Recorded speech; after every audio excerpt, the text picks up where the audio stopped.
Carbohydrates are a great and common source of energy.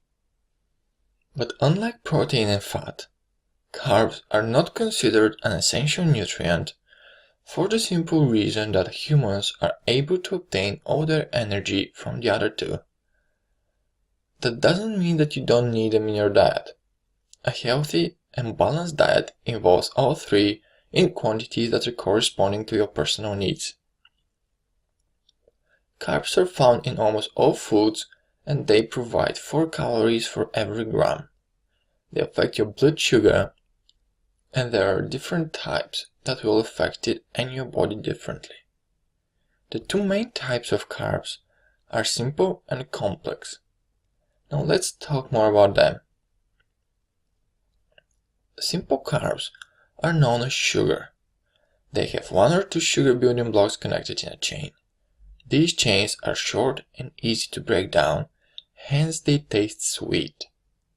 Honey, chocolate, candy, and sugar itself are a few examples of simple carb foods.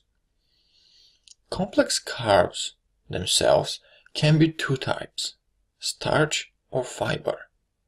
Now all I'm going to say about fiber is that they cannot be broken down and don't really contribute to the calorie intake, hence we don't really consider them to be a carb. The rest, that is the starch type, have 3 or more sugars in their chain.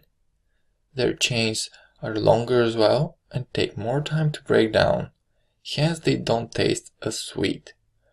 Some examples: rice, pasta, beans, whole grains. So what does this mean in simple terms? It means that simple carbs deliver the energy quickly, whereas digesting the complex ones takes an extended period of time. And this is important because the faster this process takes place within your body, the more it spikes your blood insulin levels. That large spike will result in a crash soon after, and that crash signals hunger and food cravings, which you want to avoid. But before we've said that simple are bad and complex are good, that doesn't tell the whole story, because there are certain foods that technically fit the complex carb label, but end up causing a rapid spike in blood sugar levels. Similarly, there are some simple carb foods that really don't have much of an effect on blood sugar. Here to help comes the glycemic index. The GI is a number associated with a particular type of food that indicates the food's effect on a person's blood sugar levels. A carbohydrate with high GI breaks down quickly during digestion and therefore releases glucose rapidly in your blood. Some common foods with a high GI rating include white bread, cornflakes, crackers, most sugary and highly processed snack foods. A carbohydrate with low GI, on the other hand, breaks down more slowly, therefore causing a much slower and more gradual release of glucose.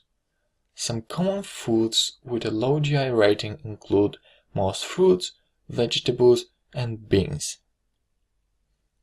So again, to sum up in plain English, complex, low GI foods tend to be good, and simple, high GI foods should be avoided. Finally, you might wonder, how would you know how much carbs to consume? Well, as with the other 2 nutrients, it depends on your personal goals and body, and we're going to look into that a bit later on. But the thing to remember with carbs is that they're the first ones to get digested before protein and fats.